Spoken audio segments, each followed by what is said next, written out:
Hello, everybody. Welcome back to episode 2 of Collector's Dream channel. I'm your host, Kenneth. Welcome back. And right now, today, just want to have a quick look at a news from Japan about the upcoming sets between now and basically Q1 and Q2 of the Japanese release schedule. So as we all know, Japanese cards will come out first with English shortly to follow, and my gosh, like the upcoming 6 months will be quite hectic and quite damaging to all of our wallets if the news and the rumors are to be true. So without further ado, let's have a quick look at the upcoming release schedule. Right now, we already know the Terrestrial Festival has been released in Japan, and Prismatic Evolutions will be coming out shortly in January. But what is surprising is that in the next set after Terrestrial Festival will be something called Battle Partners. And looking at this set, there's going to be a Lily card in here. And if there's a Lily SAR that's coming out, the demand will just keep on going up from building up from the EV hype of SV8A, the Terrestrial Festival. The Pokemon Company will not be able to print enough to satisfy the demand for the next 6 months. It's absolutely huge. And on the side of this picture, there is actually a small photo. I believe that's Iono. And those are the most sought after waifu cards, the girl trainer cards in the hobby. And by combining them both into one set, it's gonna be fire. And oh yeah, today, joining me in the video is Little Caterpie, because I thought, what is a better Pokemon to start off episode 2 with? How when Ash caught Caterpie as the first Pokemon, I thought it would be good to bring out a first edition Caterpie slab just for old time's sake. That's when we started watching the YTV channel back in Canada, watching Ash catch his first Pokemon. And then, yeah, it was pretty painful to watch Butterfree when he set him free. I'll never forget that. Okay, anyways, back to the picture. Next set, Hot Wind Arena, March 14, Friday. So just 2 months after the Lily set. I don't know how they're going to squeeze the Terrestrial Festival reprint, to be honest. People say definitely there'll be reprints, and from prior experience, reprints in Japanese sets are very likely. So the printers will just be going brrr for the foreseeable future for Pokemon. That set is gonna not be as hype. It's kind of like Pokemon Company taking a slight break between the Fire Lily set and then the next set. That will be the Glory of Team Rocket, is the tentative Japanese name for that set. And a lot of PokeTubers on YouTube have already covered the Team Rocket set. But it's interesting. There's still going to be something good in that Hot Wind Arena, which will be Cynthia and the Garchomp. And that card, the Trainer Gallery card, is still a super nice art. And yeah, like they're just keeping it mysterious. I don't think that's the only hit cards that we're gonna see. There might be some really cool SARs in that set too in March. Then shortly after, just 1 month later, there will be the Team Rocket set, and then the Black Bolt, the black and white set, which will be scheduled on June 16th, Friday, which is all the hype for the black and white era.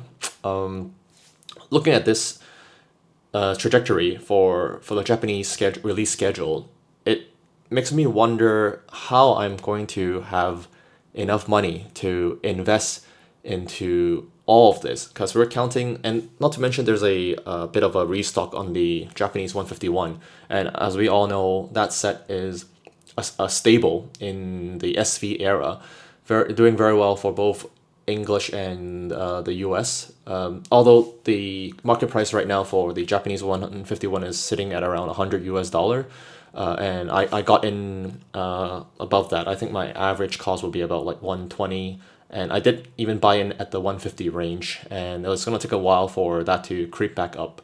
But as long as you keep it sealed, it's not really a big deal, in my opinion. So yeah, let's have a look at this. The Terrestrial Festival right now is climbing in Japan, and my friends living in Japan, they're paying like they cannot get any in Pokemon Center.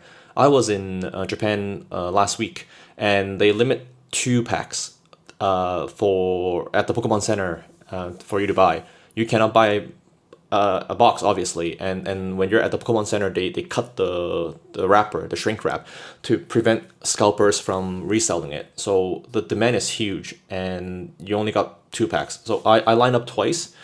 It took about 15 minutes because the people there lining up was just insane, and I got 4 packs in total, and pulled absolute trash. Then I just went to the card shops down the street and just bought up a lot of the singles to complete the SAR set, which I'll be grading, and I can talk a little bit more about that later on when the PSA submission comes back. Hopefully there'll be a sequential set for me to keep for my personal collection. So yeah, now looking at the investment, man, it's just gonna the first 6 months.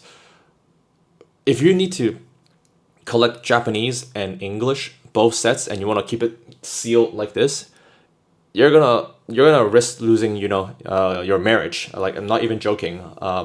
Do not tell your wives or your partner how much you're spending in Pokemon in this year and in 2025. All you can say is, babe, it's gonna appreciate, and just trust me, bro. But in the long term, it's gonna do very well.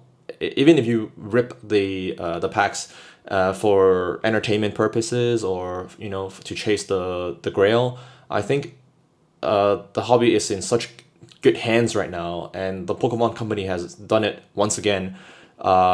It's gonna be absolutely insane, and I really look forward to attending car shows, talking to friends, making new friends, and speaking about Pokemon and the upcoming sets, and just can't wait for people to leak the illustration rares and the SARs. It's gonna be a very, very interesting year. The only problem that we have now is we need to start saving our pennies so we can buy as much of this as possible. From a collector's perspective and from investing, these sets looks like it's gonna be pretty safe bets. Everybody's gonna go all in on Team Rocket and Black and White. So English prints is already under huge pressure right now to satisfy the demands. I've heard stores in the US are only getting like 20% of their allocations on the Prismatic Evolutions ETB. So and the online stores, they have to cut the pre-orders. So you gotta find a reputable and safe source to get these cards. But if you're lucky enough to get them, man, like, you're in for a nice ride in 2025. So I think that's where I'm gonna leave the video for episode 2. And if you guys have any comments, maybe you can let me know which set is your favorite. And for me personally, I'm really interested to see the Lily card, because we haven't seen a Lily SAR in a while. And the girl trainer cards, the waifus, they've been kind of in a slump lately. So this new release, maybe Pokemon is thinking, yeah, maybe we need to kickstart the waifu trends again. So the people, oh man, in the meetings at the Pokemon Company, they know what they're doing. They know how to maximize the hype and get us collectors excited, right? So yeah, let me know in the comment section, and if you like this type of content, if you want me to go through any of my collection and how I got started, every video, bit by bit, I'll unveil more about my collecting journey and my investing perspective. And it's gonna be really fun in this channel. So please like, comment, and subscribe, and I'll see you guys soon in episode 3. See ya.